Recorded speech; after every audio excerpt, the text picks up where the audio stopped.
Bienaventurados los que tienen hambre y sed de la justicia, porque ellos serán saciados. Padre, háblanos en el nombre de Jesús. Amén.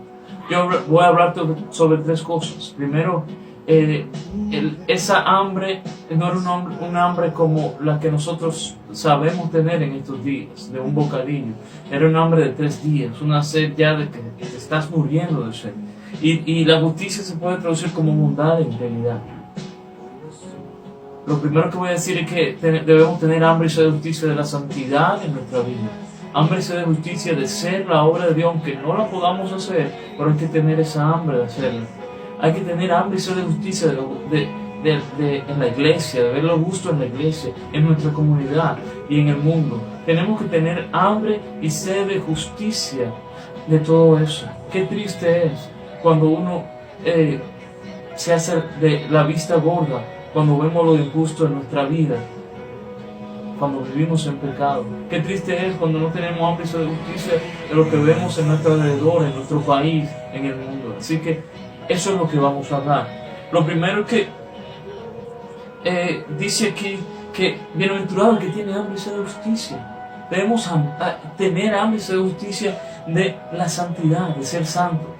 Cuando la primera vez que tuvimos esa hambre y sed de justicia, nosotros quizás vivimos muchos años queriendo servirle y agradarle y amar a Dios, hasta que un día nos decidimos, pero ya hace mucho teníamos esa sed que el Espíritu nos había puesto en nosotros. Pero hay otra cosa, que cuando ya somos cristianos, muchas veces fallamos. Pero bienaventurado cuando tiene hambre y sed de justicia, porque no soporta vivir fallándole a Dios y tienes que arreglarte con Dios. Pero también habla de la obra de Dios.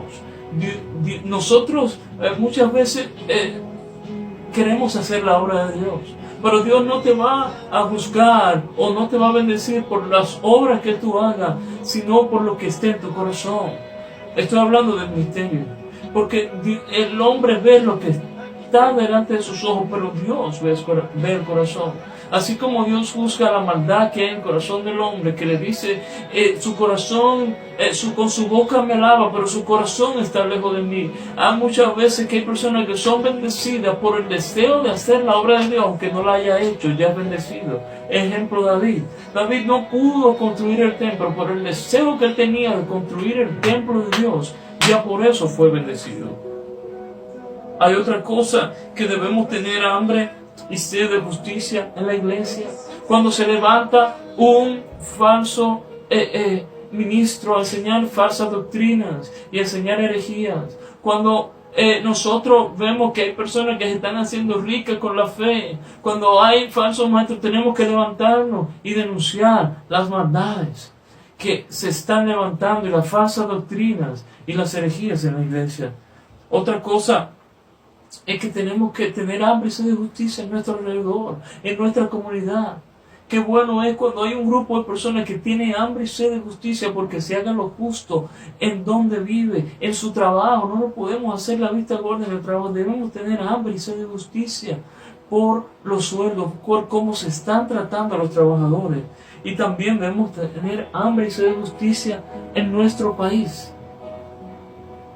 en el mundo.